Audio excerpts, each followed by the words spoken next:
when you think you are lost. If you have ever woken up one morning and felt strangely disconnected from your own life, as if the map you used to follow no longer makes sense, stay with me for a moment. That feeling you are carrying may not be confusion at all. It may be the quiet beginning of something much deeper. Many people who find their way to this conversation are not here because life is loud or dramatic. They are here because something has gone quiet inside. The goals that once pushed them forward no longer pull with the same force. The routines that once gave structure now feel hollow. Even success, when it shows up, feels oddly flat. And in that silence, a single unsettling thought begins to form. What happened to me? Why do I feel so lost? This feeling is more common than you might think, especially among people who have lived full lives, who have tried, who have cared, who have carried responsibility for many years. And yet, here is the paradox that almost no one talks about. Very often, the people who feel the most lost are not failing at life. They are waking up within it. We have been taught to believe that clarity always feels confident, that being on the right path should feel energizing, motivating, and certain. But consciousness does not always move that way. Awareness does not arrive like a marching band. Sometimes it arrives like fog lifting at dawn, slowly, quietly, without asking for permission. And when it does, the first thing it dissolves is the old sense of direction that no longer matches who you are becoming. So I want to gently ask a different question, one that may soften something inside you. What if this sense of being lost is not a mistake? What if it is not a failure of judgment, effort, or character? What if it is simply the moment when your inner compass is recalibrating, no longer aligned with the life you outgrew? Think of a river that has been forced to flow uphill for years, pushing against gravity, straining to obey a direction that was never natural. When the pressure finally releases, the river does not immediately know where to go. For a brief time, the water slows, it spreads, it appears uncertain. But in that pause, gravity quietly takes over, and the river begins to flow again, effortlessly, in the direction it was always meant to move. Many of us have lived like that river, flowing according to expectation, obligation, and identity, rather than inner truth. We learned who we were supposed to be. We learned how to be responsible, productive, respectable, and for a long time, that worked, until it didn't. Until the soul began to whisper, "This no longer fits." When that whisper grows louder, the mind often interprets it as a problem. The mind says, "You are off track. You need a new plan. You need answers, fast." But awareness does not rush. Awareness invites stillness, and that difference is where the discomfort begins. Here is something deeply important to understand. You are not broken. You are not late. You are not missing some crucial piece that everyone else has already found. You are simply stepping out of an old version of yourself that can no longer carry your expanding awareness. That transition does not feel triumphant at first. It feels empty. It feels unfamiliar. It feels like standing in a hallway between two rooms, where the door behind you has closed and the door ahead has not yet opened. And that hallway can feel terrifying if you believe you are supposed to know exactly where you are going. But what if you are not meant to know right now? In many spiritual traditions, and even in modern quantum understanding, transformation does not happen through force. It happens through coherence, through alignment, through allowing one state to dissolve before another fully forms. In physics, when a system changes states, there is a moment of instability, a moment where old patterns collapse before new ones stabilize. That moment is not failure, it is transition. Human consciousness follows the same principle. When your inner identity begins to shift, the external sense of direction often collapses first. Motivation based on fear, approval, or survival loses its grip. The mind calls this losing your way, but awareness recognizes it as liberation in progress. This is why so many deeply reflective, sensitive, and conscious people experience a phase of disorientation. They are no longer driven by the old rewards, yet they have not fully learned how to listen to the new guidance emerging within. And until that listening becomes familiar, there is a space of not knowing. That space is not empty. It is fertile. I want to speak directly to the part of you that feels tired of trying to fix yourself. The part that wonders why effort no longer works the way it used to. the part that secretly feels relief when plans fall apart, even while the mind panics about what comes next. There is nothing wrong with you. Your nervous system, your awareness, your entire being may simply be releasing the habit of forcing life. For most of our lives, we were taught that control equals safety, that certainty equals success, that if we just think hard enough, plan well enough, and push consistently enough, clarity will arrive. But awakening often begins when that strategy quietly stops working, not because you failed, but because you no longer need it. There is a different kind of intelligence that begins to guide you now, not the loud, analytical voice that demands immediate answers, but a softer, steadier presence beneath it. This intelligence does not shout directions. It communicates through resonance, through what feels heavy and what feels light, through what drains you and what restores you, through moments of unexpected peace that arrive when you stop trying to be someone you no longer are. And this is why I invite you, gently, not to believe anything I am saying right away. Belief is not required here. Effort is not required here. All I am asking is that you listen, not just with your mind, but with the subtle awareness beneath it. The part of you that already knows when something feels true, even before you can explain why. You do not need to label this experience. You do not need to call it awakening, transformation, or anything at all. Labels belong to the mind.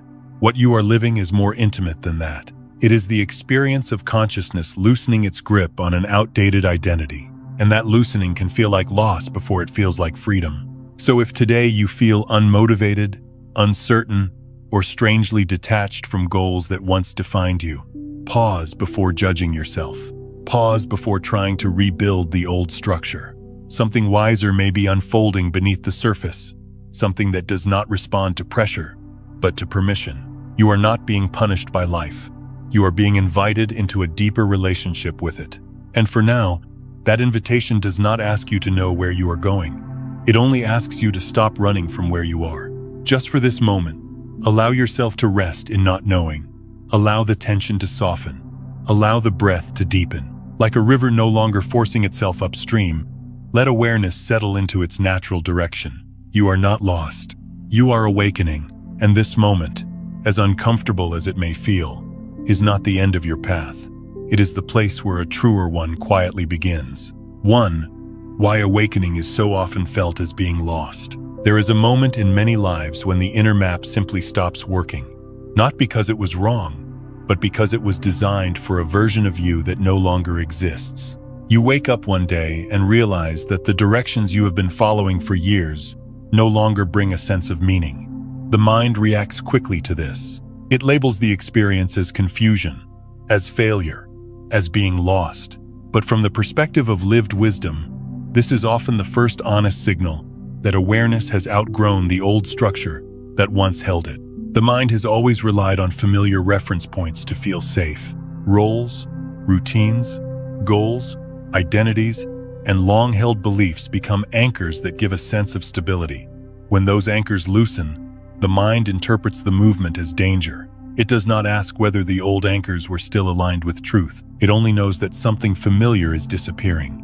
And so it creates a story of panic, a story that says something must be wrong, that you must have taken a wrong turn somewhere along the way. But awakening does not announce itself as clarity at first.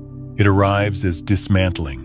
It quietly begins to dissolve structures that were built around survival, approval, and expectation. These structures once served a purpose. They helped you navigate the world, provide for others, and maintain a sense of control. Yet, they were never meant to be permanent. When awareness expands, it cannot be contained by frameworks that were shaped by fear or limitation. And so those frameworks begin to soften, then crack, then quietly fall away. This is why awakening often feels disorienting. Before a new inner orientation can emerge, the old one must lose its authority. There is a space in between where the mind no longer knows how to define you. In that space, many people say, "I don't recognize myself anymore." That sentence is often spoken with sadness or worry, but it is actually a profound truth. The identity you once recognized was constructed from memory, conditioning, and repetition. When awareness steps back from that construction, there is a brief period where nothing rushes in to replace it. The ego finds this period deeply uncomfortable. The ego exists through definition. It needs labels, stories, and continuity to maintain a sense of existence. When those stories begin to dissolve, the ego feels threatened and responds by tightening its grip. It demands answers. It demands direction. It demands certainty. And when certainty does not arrive on command, it calls the experience being lost.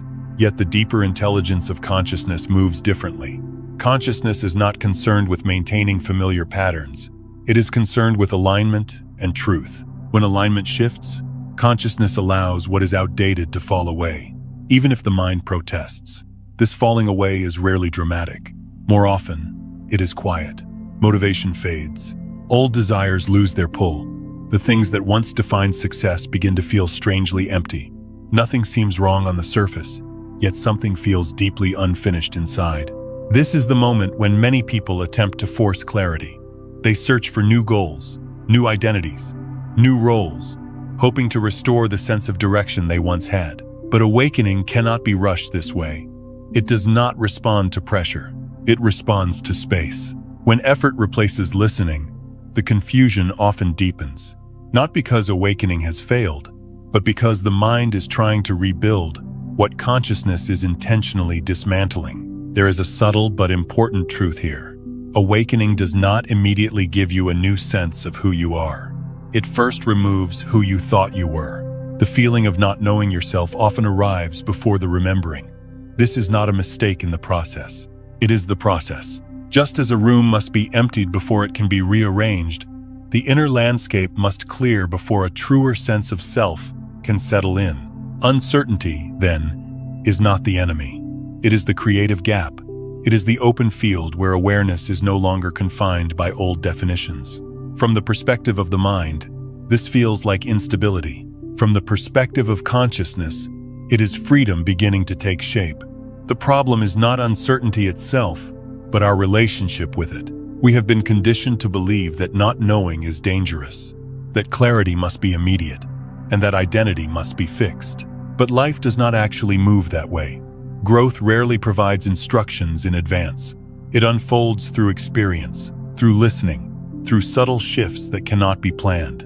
When awakening begins, life invites you into a different kind of intelligence, one that does not rely on rigid direction but on resonance. Instead of asking, "Who am I supposed to be?" the question slowly becomes, "What feels true now?" Instead of asking, "Where should I be going?" the inquiry softens into, "What no longer belongs?" This transition can feel lonely. Others may not understand why you seem distant or less driven. They may offer advice that once would have helped, but now feels irrelevant. They may encourage you to return to old paths that brought visible success. Yet something in you knows that returning would be a kind of betrayal. Not because the old life was wrong, but because it no longer fits the awareness that is emerging. It takes courage to stay with this not knowing. It takes trust to allow the old map to dissolve without demanding a new one immediately. And it takes gentleness to recognize that feeling lost is not a personal flaw, but a natural stage in conscious evolution. Many of the wisest people who have walked this path speak of a long period where nothing made sense, where direction vanished, where the familiar sense of self faded before something deeper could take its place. What eventually emerges is not a louder identity, but a quieter presence. Not a more impressive story, but a more honest one. Not a tighter grip on life, but a softer participation in it. This presence cannot be forced into existence. It arises when resistance to uncertainty eases, when the need to define every step relaxes, and when awareness is allowed to rest in openness. So if you are in a season where the old answers no longer work and new ones have not yet arrived, consider this possibility. You may not be lost at all. You may be standing in the most creative space consciousness ever offers. A space where identity is no longer borrowed from the past. A space where direction is no longer dictated by fear. A space where something truer is quietly preparing to emerge. Nothing has gone wrong. The map you outgrew is simply being set down. And for a while, walking without it will feel unfamiliar. But in time, you will discover that you are not meant to follow a map anymore. You are learning to listen to something deeper, something that does not shout instructions, but gently guides you from within. 2. when what once mattered suddenly feels empty. There comes a quiet season in many lives when the things that once gave direction and meaning begin to lose their grip. Goals that once pulled you out of bed in the morning no longer stir the same energy.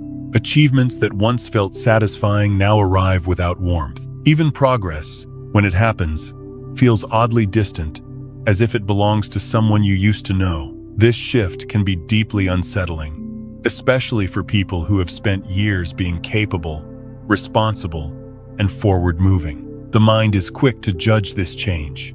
It calls it a lack of motivation. It whispers that something must be wrong, that you are losing your edge, that you are falling behind. But from the perspective of lived experience, this is rarely a collapse.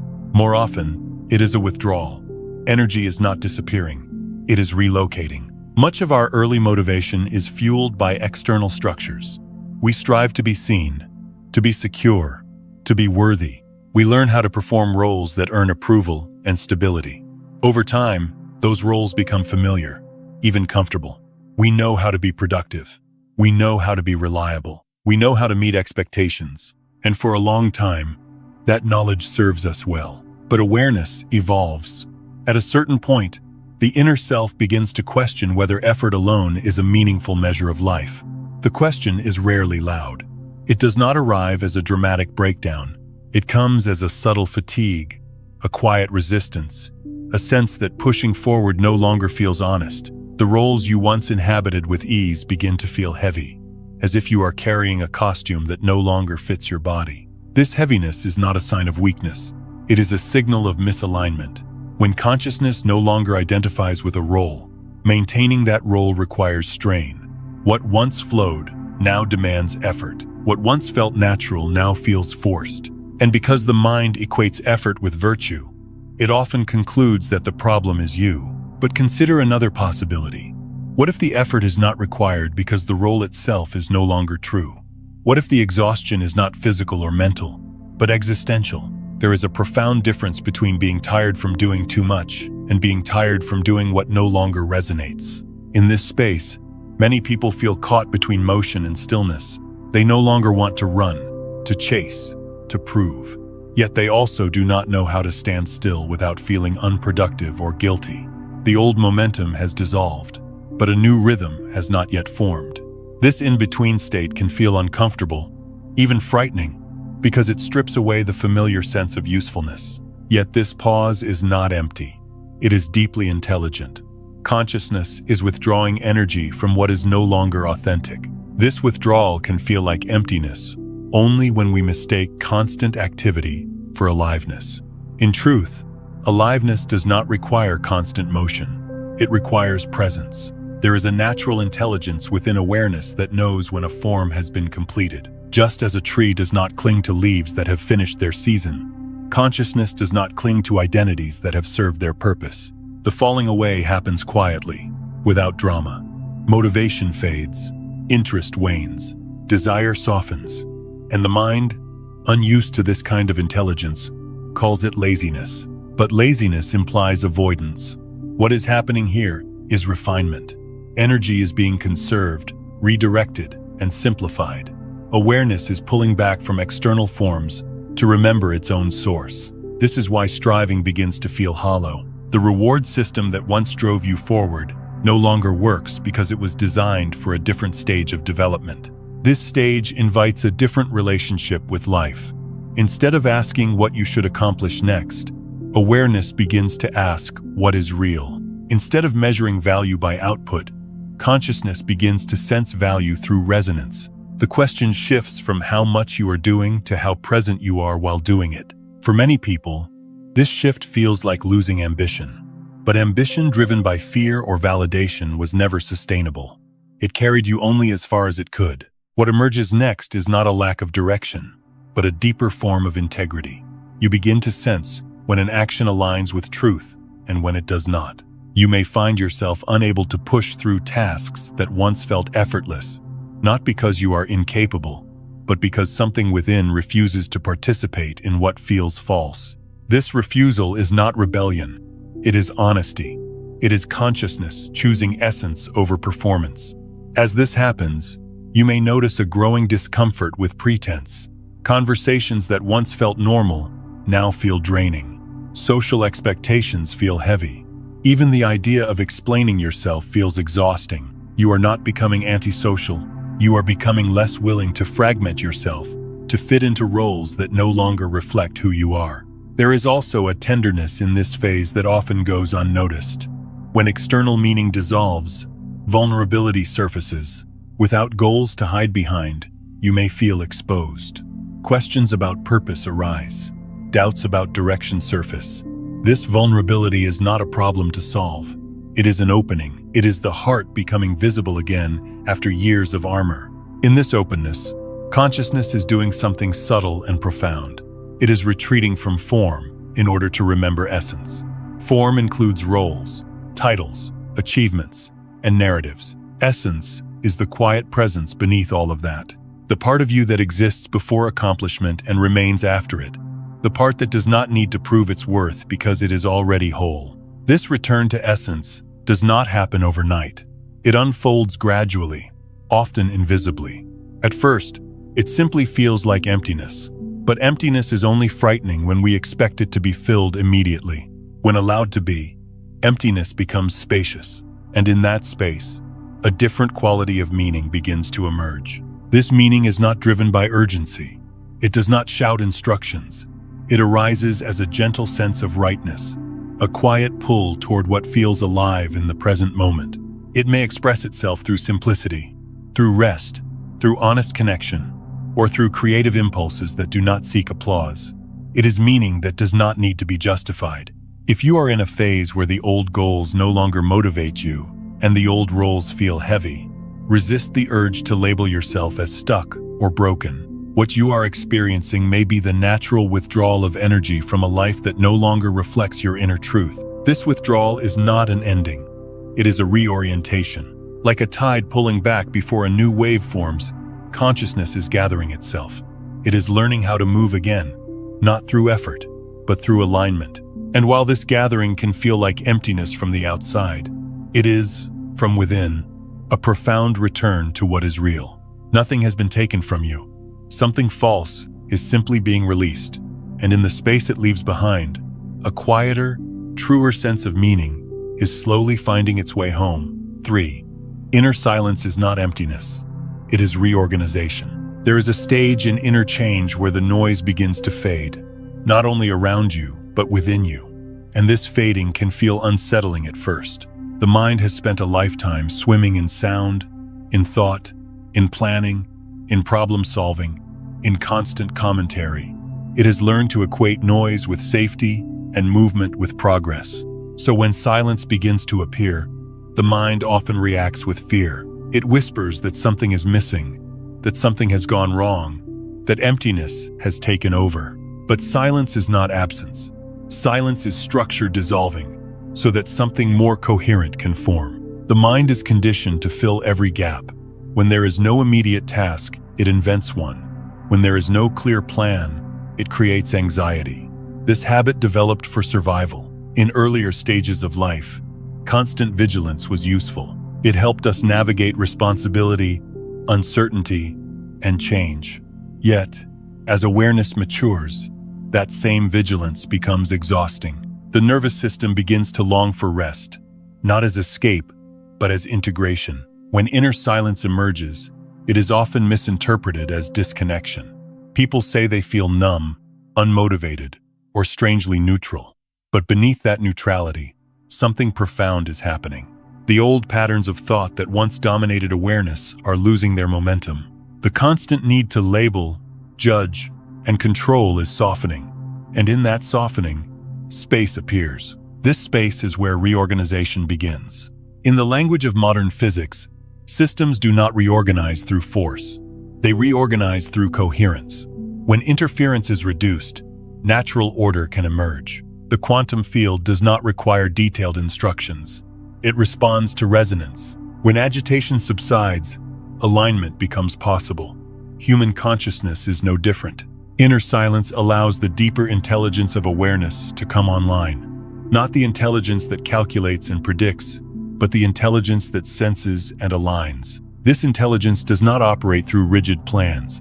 It does not outline steps or timelines. It communicates through subtle signals, through felt sense, through an inner knowing that cannot be argued into existence. This is why awakening feels so different from striving. There is no forcing involved, no aggressive pursuit of clarity, no attempt to dominate experience. There is simply a willingness to be still enough to notice what remains when the noise quiets. At first, this stillness can feel uncomfortable.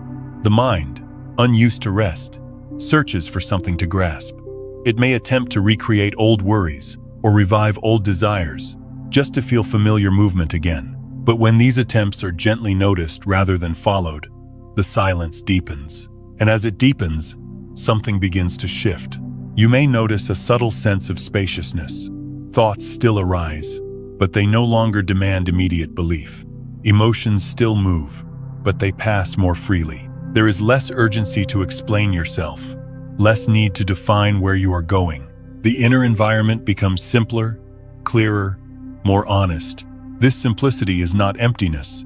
It is clarity without commentary. Within this quiet, the structures of identity are being reworked. Old assumptions about who you are, what you need, and what matters begin to loosen. These assumptions were often inherited rather than chosen. They were built through repetition and reinforcement, not through conscious alignment. Silence gives awareness the room it needs to examine these structures and release what no longer fits. This process is deeply personal. It rarely looks dramatic from the outside. There are no announcements, no visible milestones. In fact, it often goes unnoticed by others.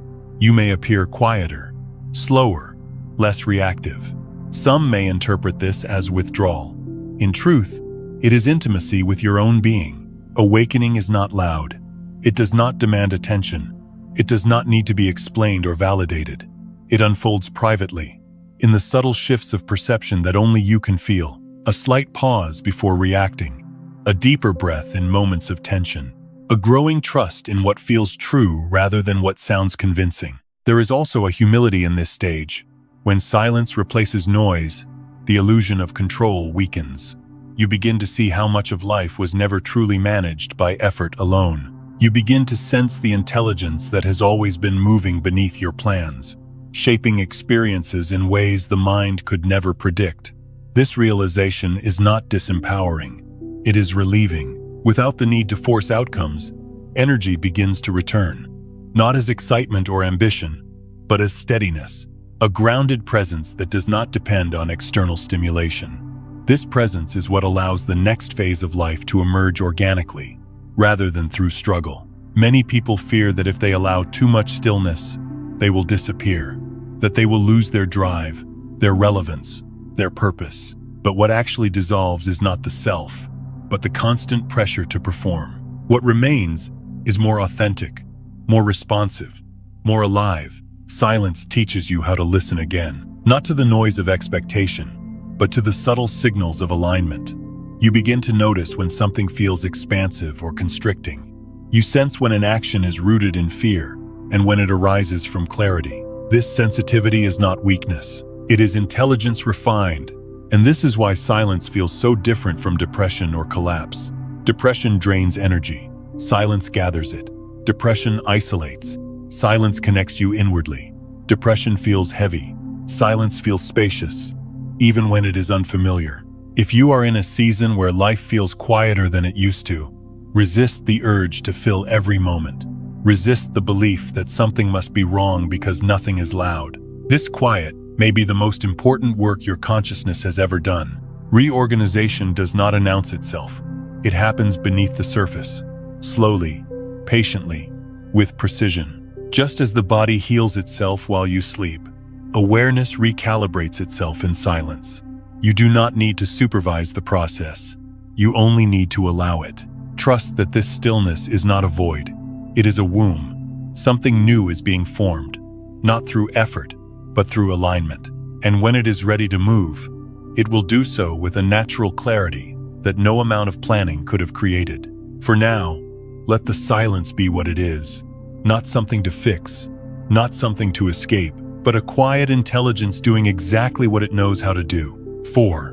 When you no longer fit into the old world. There is a tender and often misunderstood phase in inner transformation when you begin to sense that you no longer move in rhythm with the world around you. The pace of society, the urgency in conversations, the constant need to react or perform starts to feel foreign. You may find yourself standing in the same places, among the same people, yet feeling as though you are hearing life through a different frequency. This can feel isolating at first, especially if you have always known how to belong. For much of our lives, belonging has meant agreement. It has meant sharing the same concerns, the same definitions of success, the same emotional reactions. We learn to speak the language of the group, to value what the group values, and to worry about what the group worries about. This was not a mistake. It was a stage of development. Collective identity provides safety and structure in early life. It teaches us how to function in the world, but awareness does not remain static. As consciousness matures, it begins to perceive life beyond collective conditioning. You may notice that conversations you once engaged in effortlessly now feel superficial, not because others are shallow, but because your attention has shifted inward. The topics that dominate daily dialogue no longer resonate at the same depth. Gossip feels draining. Arguments feel unnecessary. Even well-rehearsed opinions feel like echoes rather than truths. This change can be confusing. You may wonder why you feel detached or why you no longer have the energy to participate in debates that once mattered. The mind may interpret this as apathy or withdrawal, but in truth, something more refined is taking place. You are no longer feeding your identity through opposition or validation. The impulse to prove, defend, or convince begins to dissolve. This is not because you have lost your voice. It is because you no longer need to use it in the same way. There is a subtle freedom in realizing that you do not have to carry every conversation, correct every misunderstanding, or assert your perspective to feel real. This freedom does not arise from superiority. It arises from clarity. When you are less identified with opinions, you no longer experience disagreement as a threat. Silence becomes an option rather than a weakness. Many people fear this stage because it can feel like separation. You may worry that you are drifting away from others, that you are becoming disconnected or aloof. But separation implies distance created by resistance. What is happening here is different. It is a shift in altitude. When awareness rises, the landscape looks different. The same ground is visible, but from a broader perspective. You are not rejecting the world. You are seeing it more clearly. Collective identity operates on shared narratives. It reinforces itself through repetition and emotional charge. When awareness loosens its grip on these narratives, their intensity fades. You may still care deeply about others, but you are no longer compelled to mirror their fears or frustrations. Compassion replaces reactivity. Listening replaces arguing. Presence replaces performance. This change often brings a sense of being out of sync. You may feel slower in a fast-moving world. You may pause where others rush. You may question urgency where others see necessity. This does not mean you are behind. It means you are no longer being driven by unconscious momentum. In this stage, many people experience a quiet loneliness, not because they are alone, but because the old ways of connecting no longer satisfy. Small talk feels empty. Social roles feel performative. You may crave depth without knowing how to ask for it. This longing is not a flaw. It is an invitation to relate from a truer place. As identification with the collective loosens, something else emerges. You begin to sense your own inner authority, not as dominance or certainty, but as alignment. Decisions arise more slowly but feel more grounded. You rely less on external approval and more on inner resonance. This shift can be subtle, but it is profound. It is important to understand that stepping out of collective identification does not mean disengaging from humanity. It means engaging without losing yourself. You can participate in society without being consumed by it. You can care without carrying every burden. You can listen without absorbing every fear. This stage often tests patience. Others may not understand your change. They may interpret your quietness as judgment or indifference. They may encourage you to return to old patterns of engagement. This can be painful, especially when those relationships once provided comfort. But forcing yourself back into alignment with a frequency you have outgrown creates inner conflict. Growth does not always look like expansion. Sometimes it looks like subtraction. Fewer words, fewer reactions, fewer battles. This simplicity is not emptiness. It is refinement. When you are no longer anchored in collective identity, you begin to experience individuality in a new way, not as separation, but as authenticity. You are no longer defined by agreement or disagreement. You are defined by presence. This presence is felt more than seen.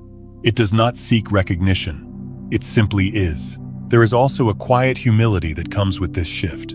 You begin to see how much of what people do is driven by fear, conditioning, and unconscious momentum. And instead of reacting, something in you softens.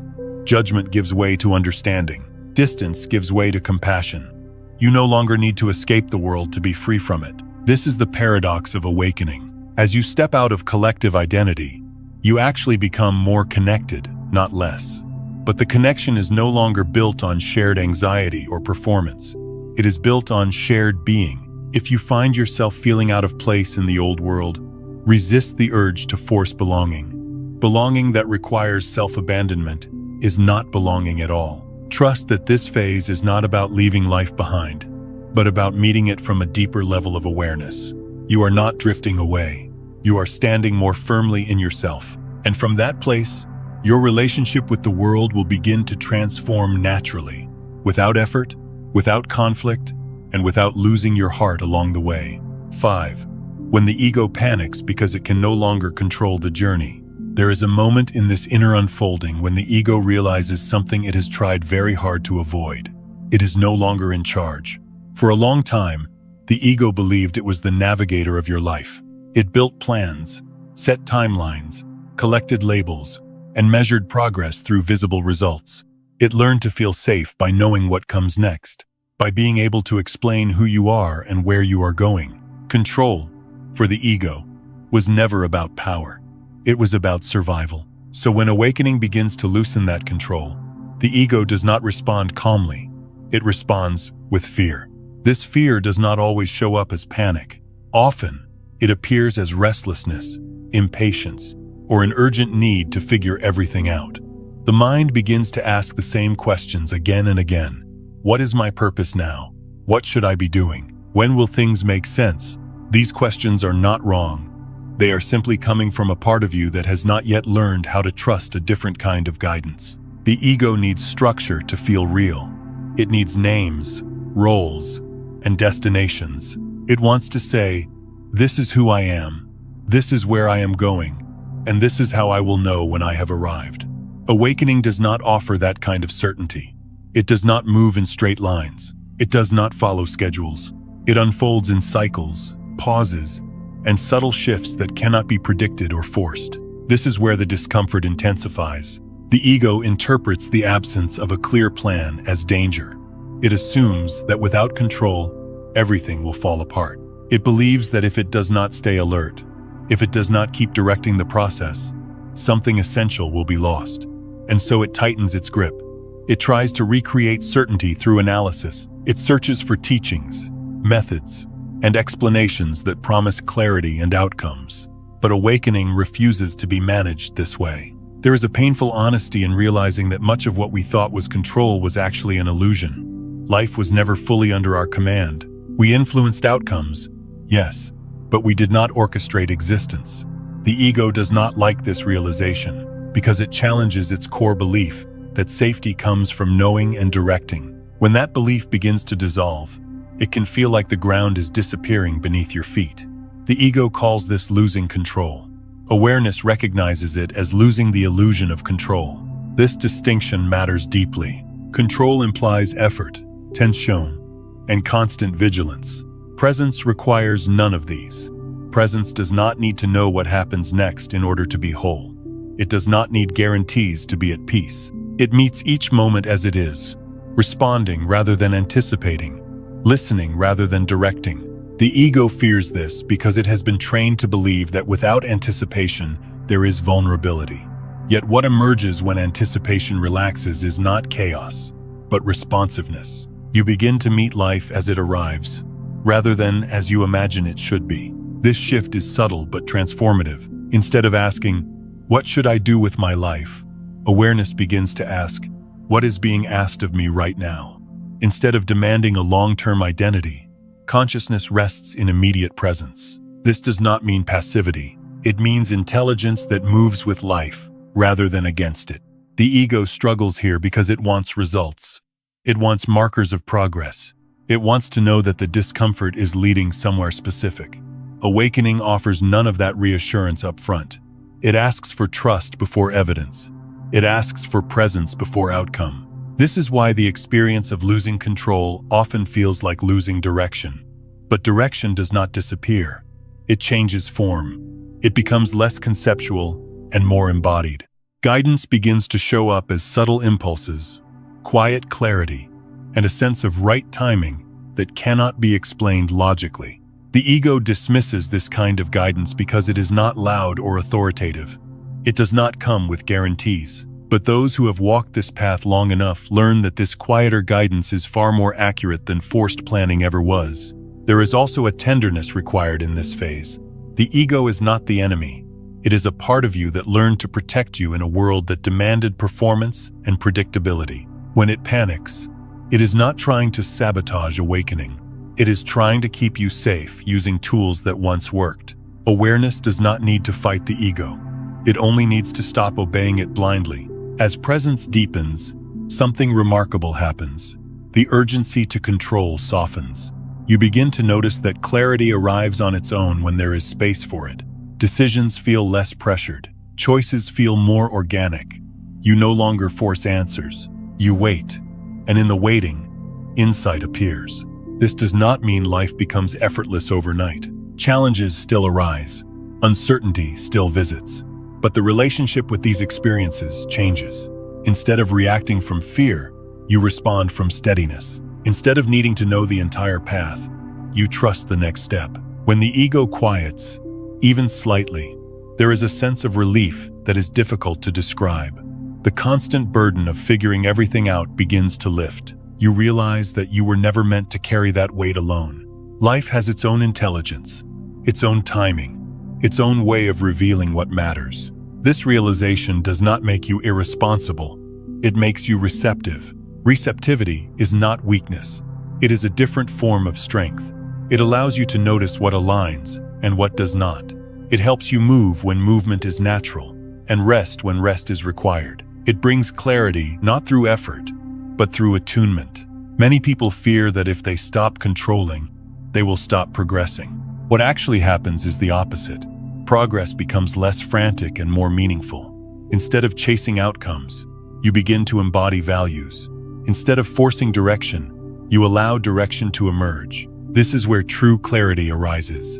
Not from constant thinking, but from settled presence.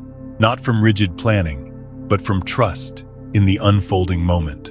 When the ego no longer dominates the journey, awareness steps forward as a quieter guide.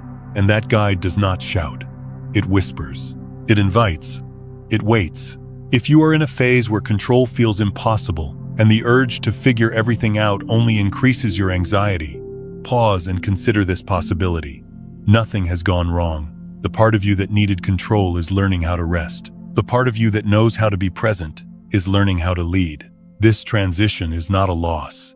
It is a handover. And when that handover is allowed, clarity does not need to be chased. It arrives naturally, gently, and right on time. 6. The quantum field responds to state, not effort. There is a quiet misunderstanding that sits at the center of much human struggle, and it is the belief that life opens through effort alone. Many of us were taught, directly or indirectly, that if we just try harder, think smarter, or push longer, clarity will eventually appear. This belief worked for a while, especially in a world that rewarded persistence and productivity. But there comes a point in inner development where effort no longer produces alignment. It produces exhaustion. Awakening gently exposes this misunderstanding. It does not scold or punish you for trying. It simply reveals that a deeper intelligence has always been at work, one that does not respond to force, but to state. In the language of modern quantum understanding, the field does not react to struggle. It responds to coherence. This is why you do not actually need to find your path. The The idea of finding implies that the path is hidden somewhere outside of you, waiting to be discovered through searching, planning, or effort. But the path you are moving into is not a destination. It is a resonance. It emerges when your inner state aligns with what is real for you now. So much confusion arises because people keep searching for direction while resisting the present moment. They want clarity without allowing uncertainty. They want peace without letting go of blame. They want answers without releasing the pressure to perform. This internal resistance creates friction, and friction feels like being lost. When resistance softens, something surprising happens. The sense of being stuck begins to dissolve on its own. This does not mean that life suddenly hands you a detailed blueprint. It means that the next step becomes visible without strain. Often, it arrives quietly, as a feeling of readiness, a subtle pull, or a sense of ease around a particular choice. The path appears not because you forced it to, but because you stopped pushing against what is. This is a difficult shift for the mind to accept. The mind equates effort with value. It believes that if something comes easily, it must be undeserved or temporary. But the quantum field does not operate on moral judgments. It operates on resonance. When your inner state changes, the field reorganizes accordingly. Your inner vibration is not an abstract idea.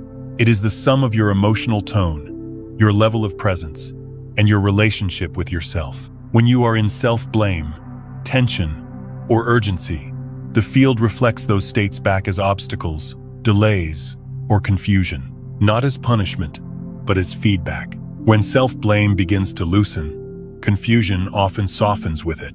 There is a profound relief that comes when you stop accusing yourself of being behind, broken, or incapable. Much of the inner noise that people experience is fueled by self-judgment.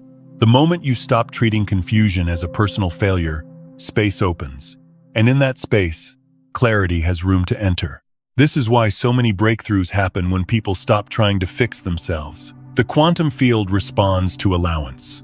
Allowance does not mean passivity. It means openness without resistance. It means meeting your current experience without trying to push it away or rush it forward. When you allow yourself to be where you are, your system relaxes. When your system relaxes, coherence increases. When coherence increases, the field responds. This response is rarely dramatic. It does not come with fireworks or declarations. It comes as small shifts that feel natural rather than forced. A conversation appears at the right time. An opportunity arises without strain. A decision becomes obvious where before it felt impossible. These are not coincidences. They are reflections of alignment. Many people misunderstand this and assume that letting go of effort means giving up. In truth, it means changing the quality of engagement. Instead of pushing life forward, you begin to listen to it. Instead of demanding outcomes, you become attentive to signals. Listening is not something we are taught to value. We are taught to act, to decide, to lead. But there is a deeper form of leadership that arises from receptivity. It is the ability to sense when to move and when to wait, when to speak and when to remain silent, when to step forward and when to allow something else to unfold. This sensitivity grows naturally as resistance dissolves. There is also an emotional component to this shift that is often overlooked. As long as you believe that your confusion is your fault, your nervous system remains in defense. Defense creates contraction. Contraction limits perception. When you release self-blame, even slightly, the nervous system begins to settle. Settling allows perception to widen, and in that widened perception, options become visible. This is not positive thinking. It is physiological and energetic alignment. You may notice that when you are relaxed and present, ideas flow more easily. Solutions appear without strain. Creativity returns. These experiences are everyday examples of how state shapes reality. The quantum field is not responding to your effort in those moments. It is responding to your coherence. Allowing does not mean you never take action. It means action arises from alignment rather than fear. Actions taken from alignment feel different in the body. They carry less tension. They require less justification. They do not drain you in the same way. Even when they involve challenge, there is a sense of rightness that sustains you. This is how the path reveals itself. not through frantic searching, but through settled presence. There is also a humility required here. Allowing asks you to admit that you do not need to control every outcome, that life has an intelligence beyond your planning, that not knowing can be a form of wisdom. This humility is not weakness, it is trust grounded in experience. Many people come to this understanding only after effort has exhausted them. They try every strategy, every method, every plan, until something inside finally says, enough. In that surrender, not as defeat but as honesty, alignment begins. The quantum field does not respond to desperation. It responds to clarity. Clarity does not mean certainty. It means inner congruence. When what you feel, what you think, and what you allow are no longer at war, the field reorganizes to match that harmony. This is why presence matters more than planning at this stage. Presence brings you into relationship with the moment, and the moment is where life actually happens, not in imagined futures or regretted pasts. When you are present, resistance drops. When resistance drops, energy flows. When energy flows, the next step becomes obvious, not because you earned it through struggle, but because you stopped blocking it. If you are feeling lost right now, consider this gentle shift. Instead of asking where your path is, ask where you are resisting what is already here. Instead of asking what you should do next, ask what you can allow to soften. Instead of blaming yourself for confusion, offer yourself patience. Allowance is the language of the quantum field. It is spoken through openness, through honesty, through the willingness to stop fighting yourself. And when you begin to speak that language, even imperfectly, the field responds, not by giving you everything at once, but by guiding you one coherent step at a time. You were never meant to force your way forward.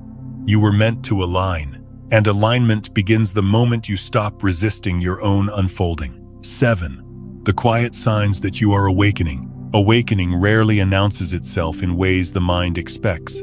It does not usually arrive with sudden certainty, dramatic insight, or a clear declaration of who you are becoming. More often, it begins quietly, almost imperceptibly, through subtle changes in how you experience yourself and the world. These changes are easy to overlook because they do not resemble progress as we were taught to recognize it. Yet they are among the most reliable signs that awareness is deepening. One of the first shifts many people notice is an increased sensitivity to emotion and energy.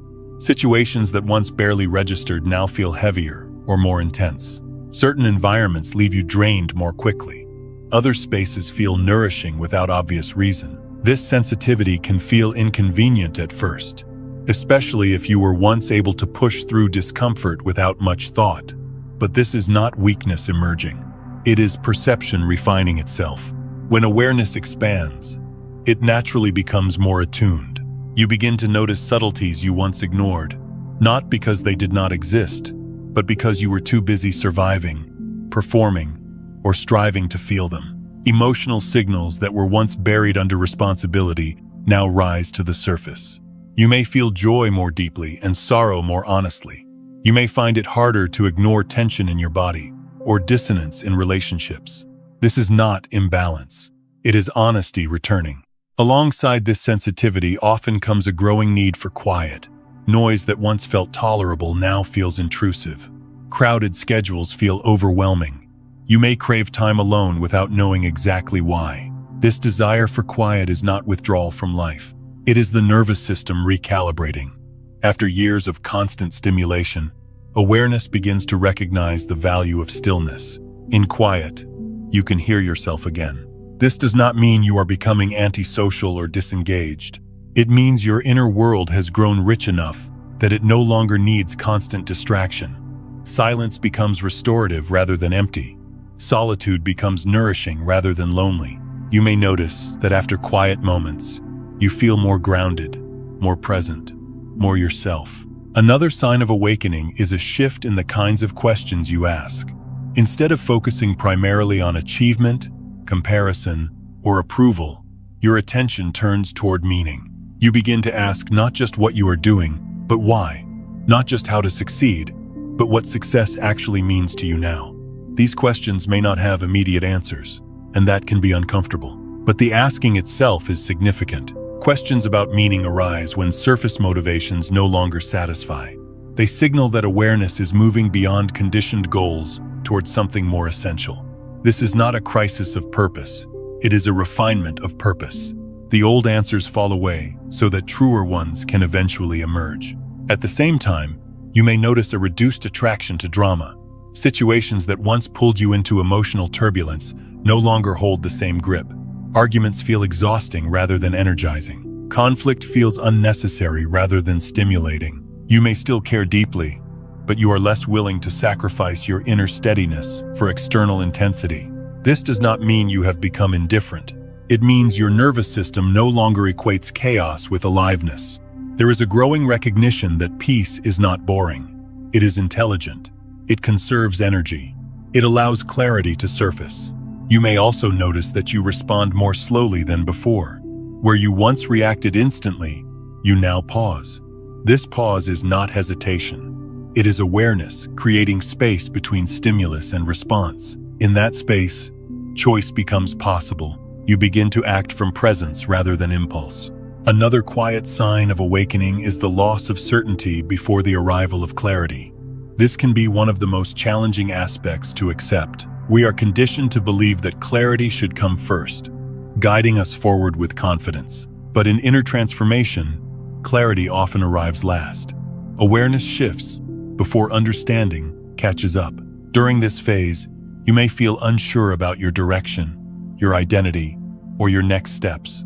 The mind calls this confusion, but awareness recognizes it as openness. Old conclusions have loosened, but new ones have not yet solidified. This openness can feel vulnerable, but it is also deeply creative. Just as the eyes adjust slowly when moving from bright light into a dim room, consciousness adjusts gradually when stepping into a deeper level of truth. For a time, shapes are unclear, edges blur. Patience is required, but forcing clarity in this stage only delays it. There is also a growing compassion that often emerges quietly. You may find yourself less judgmental toward others, not because you agree with everything they do, but because you understand how much of human behavior is driven by fear and conditioning. You recognize patterns you once lived inside of. This recognition softens you. Compassion does not mean you tolerate harm or abandon boundaries. It means you see more clearly without needing to condemn. This clarity brings peace rather than superiority. You may also notice that your relationship with time begins to change. Urgency fades. The pressure to rush diminishes. You become more interested in depth than speed. This can feel strange in a world that values constant momentum. But this shift signals a movement away from survival consciousness toward presence. Presence does not hurry. It trusts timing. Another subtle sign is the way joy changes. Instead of seeking excitement, you begin to appreciate simplicity. Small moments carry more weight.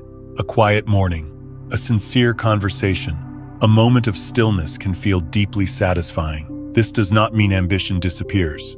It means fulfillment is no longer postponed into some imagined future. All of these signs can appear without fanfare. There may be no clear moment where you can say, "This is awakening." It may only become obvious in hindsight, when you realize how differently you now relate to yourself and the world. Perhaps the most important thing to understand is that awakening is not a performance. There is no correct way to experience it. There are no milestones you need to reach. It unfolds uniquely for each person, shaped by their life, their experiences, and their readiness. If you recognize yourself in these quiet shifts, there is nothing you need to do to accelerate them. Awareness does not respond well to pressure. It responds to patience, to kindness, to willingness. You are not behind if clarity has not arrived yet. You are not failing if certainty feels distant. The signs you are experiencing are not meant to impress anyone. They are meant to guide you inward. Awakening often begins by taking things away before it gives anything new. It removes noise. It removes false urgency. It removes identities that no longer fit. What remains may feel unfamiliar, but it is closer to truth. Trust these quiet signs. They are not asking you to become someone else. They are inviting you to stop pretending to be who you are not. And as you continue to listen, gently and without forcing, clarity will come in its own time. Not as an answer shouted from above, but as a knowing that feels steady, grounded, and unmistakably your own. 8. You do not need to return to your old self to be on the right path. There is a quiet pressure many people feel during awakening, a subtle belief that they must somehow recover the person they used to be in order to feel stable again. The mind remembers a time when things made sense, when motivation was clear, when identity felt solid, and it assumes that returning there would restore direction. This assumption is understandable, but it is also deeply misleading. The person you used to be was not wrong. That version of you helped you survive.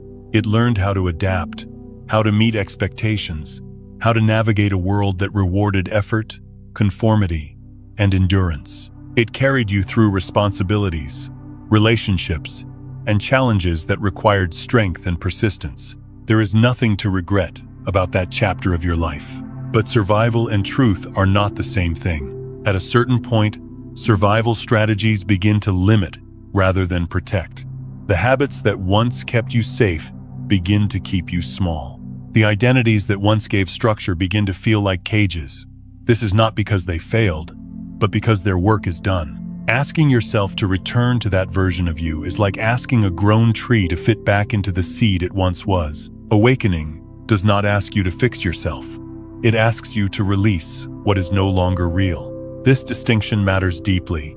So much unnecessary suffering comes from the belief that something is broken inside you, that you must repair or improve yourself to get back on track. But what is happening now is not damage. It is shedding. You are not meant to correct who you are. You are meant to stop carrying what you never truly were. Many of the traits people try to reclaim, such as constant drive, emotional numbness, or relentless optimism, were never expressions of truth. They were adaptations. They helped you function in certain environments. They helped you meet certain demands, but they were not your essence. Letting go of these adaptations can feel like loss only if you believe they defined you. In reality, nothing essential is being taken away. You are not losing your intelligence, your capacity, or your value. You are simply returning borrowed weight, expectations that were placed on you, roles that were assigned rather than chosen, beliefs that were inherited rather than discovered. As these fall away, there is a sense of lightness that may feel unfamiliar at first. The mind often misinterprets this lightness as emptiness. But emptiness implies absence. What is happening here is presence emerging without costume. There is also a subtle grief that can arise during this stage. You may grieve the version of yourself who knew how to play the game well. You may miss the clarity that came from clear rules and predictable rewards. You may even miss the struggle, because struggle gave you a sense of purpose. This grief is natural. It deserves kindness, not judgment. But grief does not mean regression is required. You do not need to go backward to go forward. Growth does not work that way. Consciousness does not rewind itself to find alignment. It deepens. This is where a profound misunderstanding about identity begins to dissolve. We are taught that we create ourselves, that we must build a new identity to replace the old one. But the deeper truth is quieter. Your truest identity is not constructed. It is remembered. The identity that is emerging now is not a new personality or role. It is a recognition, a remembering of what remains when striving, proving, and performing fall away. This remembering does not arrive as an idea. It arrives as a felt sense of rightness, a sense of being at home in yourself without needing to explain why. You may notice that you feel most aligned, not when you are achieving, but when you are honest, not when you are impressive, but when you are present, not when you are certain, but when you are real. These moments point toward essence rather than image. Essence does not need direction to be valid. This is why your true self can never be lost. What can be lost are stories, identities, and strategies. What remains beneath them is steady. Even when you feel confused, something in you is still here, still aware, still listening. That something is not searching for a path. It is the ground on which all paths appear. The urge to return to the old self often arises when uncertainty feels uncomfortable. The mind says, "At least I knew who I was back then." But knowing who you were is not the same as being who you are. Familiarity is not truth. Comfort is not alignment. Awakening invites you into a deeper kind of trust. Trust that you do not need to resurrect old versions of yourself to move forward. Trust that what is falling away is doing so because it no longer fits the awareness you carry now. Trust that you are not meant to replace one rigid identity with another. Instead, you are learning how to live without clinging to identity at all. This can feel destabilizing in a world that constantly asks you to define yourself. But there is great freedom here. When you are no longer trying to be someone specific, you become available to what life is actually asking of you in each moment. Your responses become more authentic. Your choices become simpler. Your energy becomes cleaner. This does not mean you lose your uniqueness. In fact, the opposite happens. When borrowed identities fall away, what remains is unmistakably yours, not shaped by expectation, not filtered through comparison. Simply present. There is also a deep relief in realizing that nothing needs to be repaired.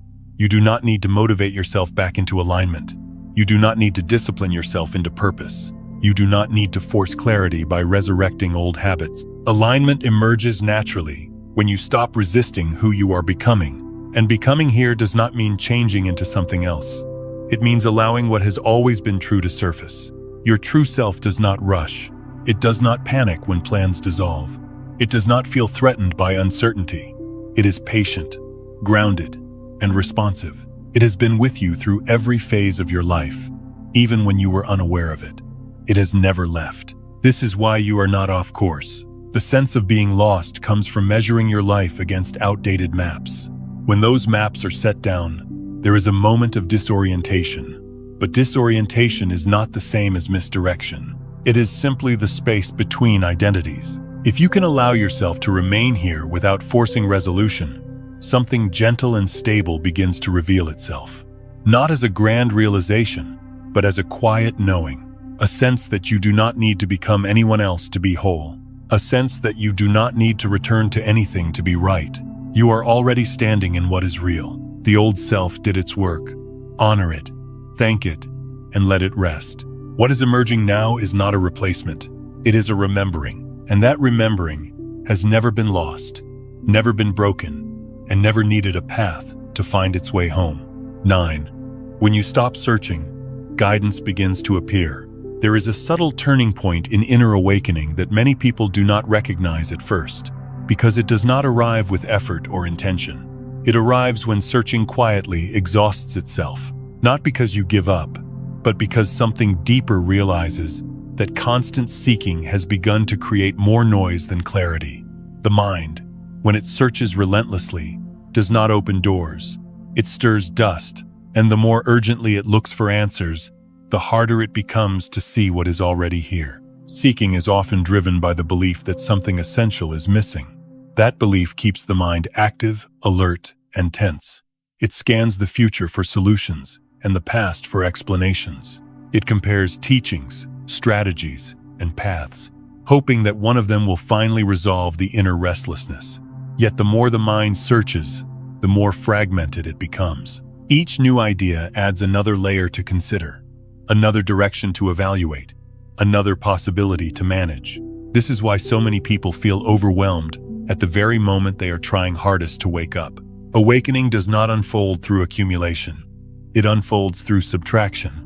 And one of the first things that must fall away is the belief that guidance can only come through effort. When you stop searching, it does not mean you stop caring. It means you stop demanding immediate answers. There is a difference. Care can be soft. Demand is always tense. The mind searches because it does not trust what is already present. Awareness rests because it recognizes that guidance does not need to be chased. Presence changes the entire dynamic. When you are present, you are no longer scanning for meaning.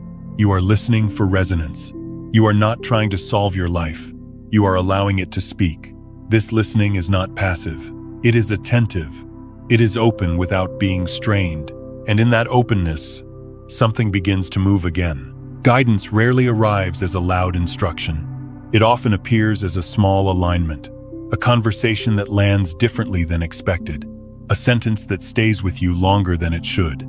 A quiet feeling of ease when considering one option, and a subtle resistance when considering another. These signals are easy to miss when the mind is busy interpreting and categorizing everything. This is why guidance becomes clearer when you stop trying to interpret it too quickly. The urge to immediately explain an experience, to label it as a sign or a lesson, often pulls you back into the mind. Awakening does not require constant interpretation.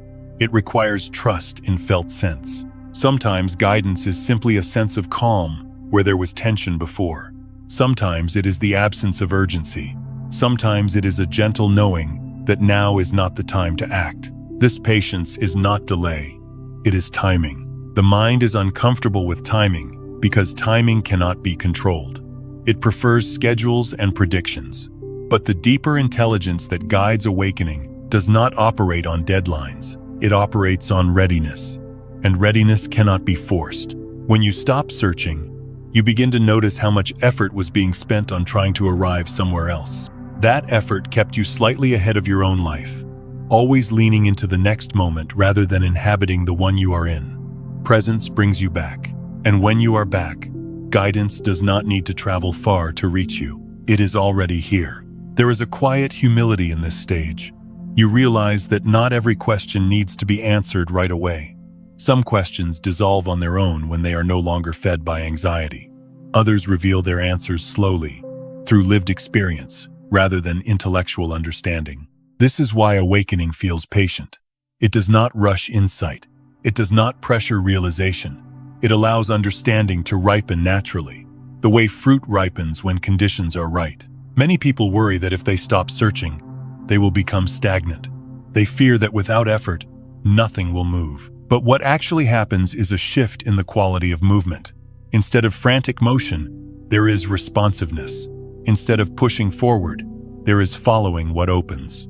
You may notice that life begins to meet you halfway. Opportunities arise without strain. People appear at moments of openness. Information arrives when it is needed, not when it is demanded. These are not rewards for passivity. They are reflections of alignment. Alignment is not something you achieve. It is something you allow. This allowance creates a different relationship with uncertainty. Instead of treating uncertainty as a problem, you begin to see it as a space of possibility. Not knowing becomes less threatening when you trust that guidance does not require your constant supervision. You learn that clarity often comes after presence, not before it. There is also a deep relief in realizing that you do not have to constantly evaluate your progress. Awakening does not move in straight lines. It spirals. It revisits themes. It deepens understanding through repetition. Searching tries to escape this natural rhythm. Presence honors it. When guidance begins to appear, it often feels surprisingly ordinary. There are no grand revelations, no dramatic signs, just a sense of being quietly supported. This ordinariness is important. It keeps awakening grounded. It prevents spiritual ambition from replacing ego ambition. The guidance that matters most does not inflate you. It stabilizes you. You may also notice that when you stop searching, you become more sensitive to what drains you and what nourishes you. This sensitivity acts as guidance in itself. You begin to make choices based on how they feel in your body, rather than how they look on paper. This embodied intelligence is subtle, but reliable. Trusting it takes time. There will be moments when the mind tries to reclaim control, when old habits of searching return. This is natural. You do not need to fight those moments. Simply notice them. Awareness grows stronger through gentleness, not resistance. Each time you return to presence, guidance has another opportunity to surface. And each time guidance surfaces, trust grows. This trust does not eliminate doubt entirely, but it softens its grip.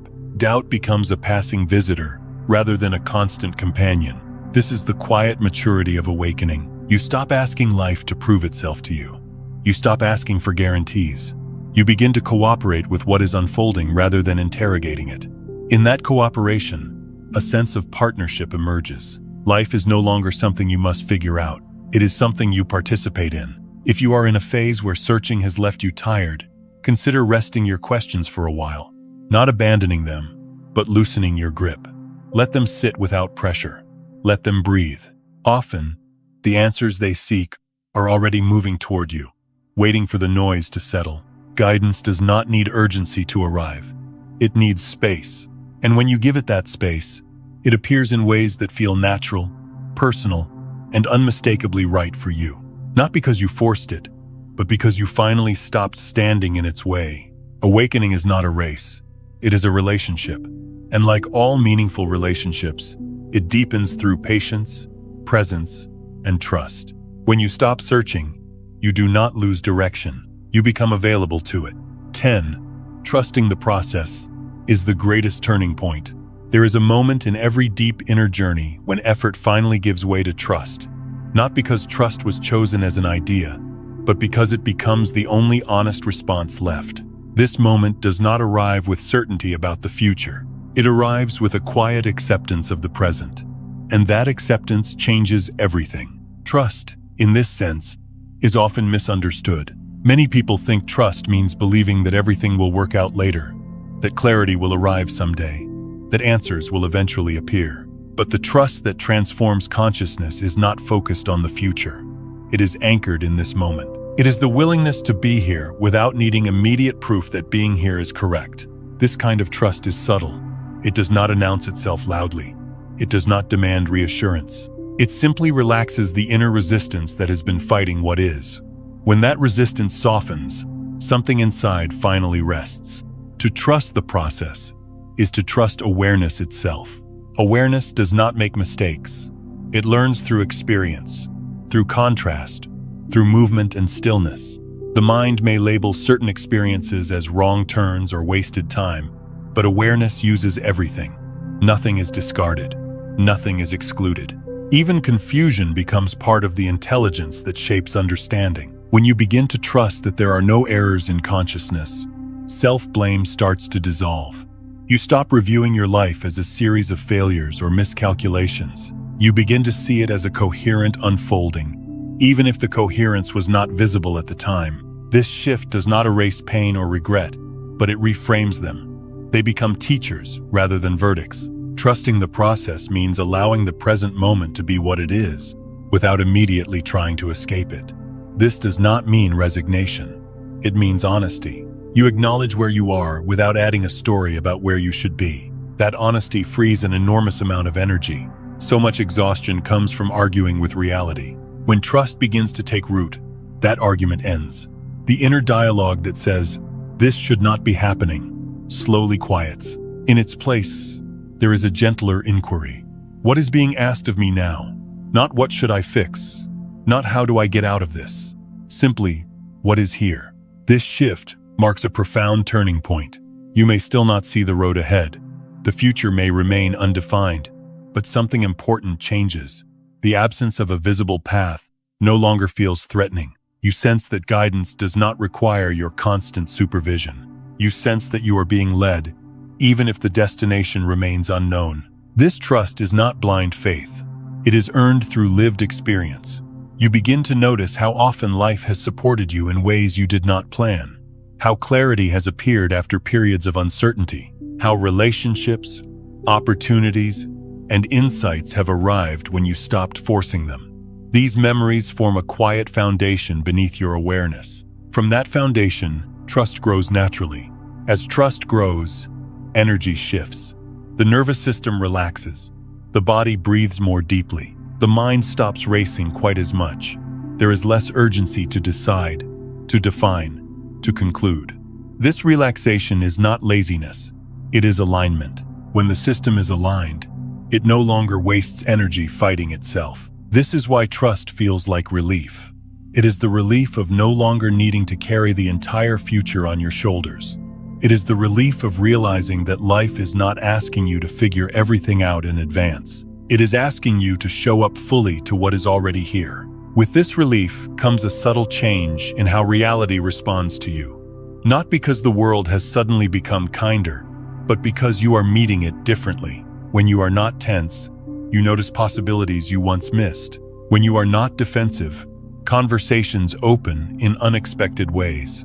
When you are not rushing, timing aligns more easily. Reality begins to mirror your inner state. This mirroring is not mystical. It is relational. When you move through life with trust rather than fear, you engage differently. You listen more. You react less. You allow space for others and for yourself. In that space, coherence emerges. You may notice that situations that once felt overwhelming now feel manageable. Problems do not disappear, but they lose their emotional charge. Decisions still need to be made, but they feel less dramatic. Even uncertainty becomes more tolerable because it is no longer interpreted as danger. Trust does not eliminate challenge. It changes your relationship to it. There is also a quiet confidence that emerges from trusting the process.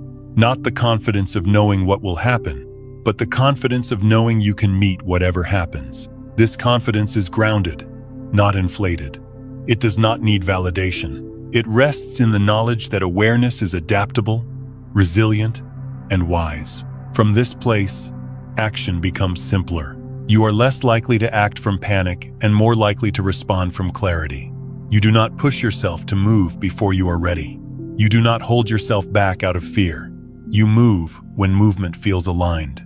This is how trust guides behavior without controlling it. Another important aspect of this turning point is patience. Trust introduces patience not as waiting, but as presence. You stop measuring progress by speed. You stop comparing your unfolding to someone else's timeline. You allow your own rhythm to lead. This patience is not passive. It is attentive. You remain engaged with life, but without forcing it to conform to expectations. You notice small shifts. You honor subtle insights. You respect the pace at which understanding deepens. As patience settles in, the need for constant reassurance fades. You no longer need signs to prove you are on the right path. The sense of being right here becomes enough. That is not complacency. That is peace. And from peace, creativity returns. When you trust the process, you become more open to inspiration. Ideas arise without pressure. Connections form without manipulation. You begin to create not to prove something, but to express something. This expression carries a different energy. It is lighter, clearer, and more sustainable. This is when reality begins to reflect inner calm in tangible ways. Relationships feel more authentic. Work feels more meaningful. Even challenges feel less personal. You begin to see life as a dialogue rather than a test. None of this happens because you forced trust to appear. It happens because you allowed it to grow. There will still be moments when doubt returns. That is part of being human. Trust does not eliminate doubt. It simply prevents doubt from running the entire system. When doubt appears, you notice it without obeying it. You return to presence. You breathe. You remember that you have been here before and that clarity eventually came. This remembering strengthens trust each time. To trust the process is to accept that awakening is not linear. It unfolds in layers. It revisits themes. It deepens understanding through repetition. This can feel frustrating to the mind, which prefers completion. But awareness is not in a hurry. It values integration over speed. When you stop demanding resolution, resolution arrives naturally. And perhaps the most beautiful aspect of this turning point is the way it softens your relationship with yourself. You become kinder, more forgiving, more patient. You stop treating yourself as a project that needs constant improvement. You begin to treat yourself as a living process that deserves care. From that care, alignment grows. As alignment grows, the world responds differently. Not because it has changed, but because you have. The same experiences feel lighter. The same uncertainties feel less threatening. The same life feels more spacious. This is the quiet miracle of trust. It does not promise a perfect future. It offers a grounded present. And from that present, life unfolds with a wisdom that effort alone could never create. When you trust the process, you stop bracing against life and start moving with it. You realize that you have never truly been alone in this journey. You have always been supported by an intelligence that knows how to guide without forcing, how to teach without punishing, how to lead without pushing. That intelligence is not outside of you. It is what you are remembering now. And in that remembering, reality begins to reflect back the peace you have finally allowed yourself to feel. You are not lost. You are remembering. There is a quiet truth that often reveals itself only at the end of a long inner passage, when the noise has softened and the urgency has faded enough for honesty to rise. The truth is simple, but it can take a lifetime to fully accept. The feeling of being lost is not a sign that something has gone wrong. It is a sign that something old has loosened its hold, and something deeper is beginning to come forward. So many people reach this moment believing they must fix themselves. They think they need to become more motivated again, more certain again, more like the version of themselves who seemed to know where they were going. But the deeper wisdom of awakening offers a gentler message. You are not broken. You are not delayed. You are not failing at life. You are simply passing through a transition where the old ways of navigating no longer apply. Feeling lost is not the opposite of awakening. It is often the doorway into it. When the old inner map dissolves, there is a natural pause. The mind does not like this pause. It calls it confusion. It calls it stagnation. But awareness recognizes it as integration. This is the space where borrowed identities fall away, where conditioned goals lose their power, and where the nervous system finally begins to rest after years of striving. Nothing in this phase is asking you to run faster. Nothing is asking you to try harder. Nothing is asking you to repair yourself. The impulse to self-correct, to improve, to force clarity is deeply ingrained. It comes from a world that taught you to measure worth through movement and output. But awakening does not move through pressure. It moves through permission. It unfolds when you stop treating yourself as a problem to solve and begin to meet yourself as a process to be honored. You do not need to hurry out of this space. You do not need to rush toward answers. You do not need to return to who you were. What is being asked of you now is far simpler and far more challenging. Stay. Stay with yourself. Stay with the quiet. Stay with the uncertainty without turning it into a story about failure. Give yourself permission to not know for a while. This staying is not stagnation. It is courage. It takes courage to remain present when the mind demands resolution. It takes courage to sit with unanswered questions without letting them define your worth. It takes courage to trust that something meaningful is happening even when there is no external evidence to point to. But if you look closely, you may already notice subtle shifts, a softer relationship with yourself, less urgency to prove anything, a growing sensitivity to what feels true and what feels false. These are not signs of being lost. They are signs of remembering. Remembering does not happen through effort. It happens through listening. When you stop asking, "What is wrong with me?" something inside relaxes, and in that relaxation, a quieter voice becomes audible. It does not shout directions. It does not demand obedience. It simply guides through resonance, through a sense of rightness, through ease, through the feeling of being more at home in your own presence. This guidance was never absent. It was only drowned out by noise. The more you stop interrogating your life, the more life begins to speak back. Not in dramatic revelations, but in subtle confirmations. A moment of peace where there used to be tension. A choice that feels lighter than expected.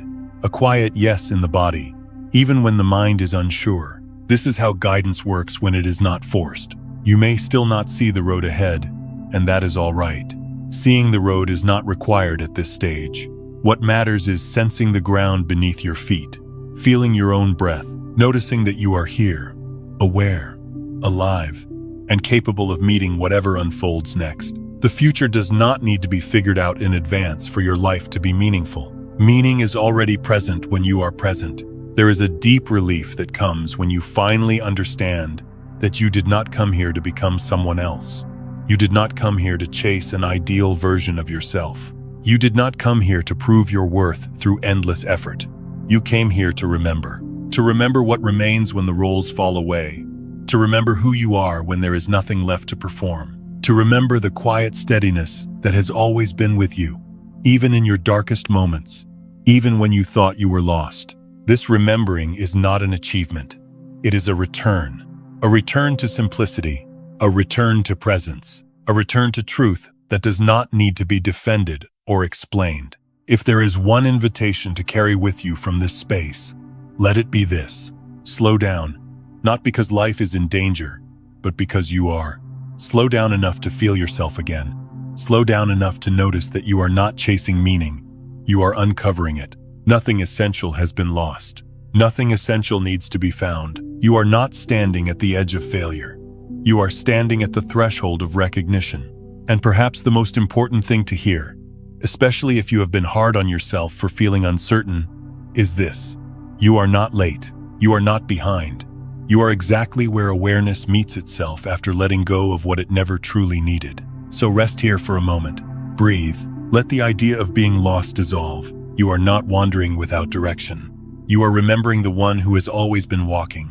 You did not come here to find a path. You came here to remember who you are.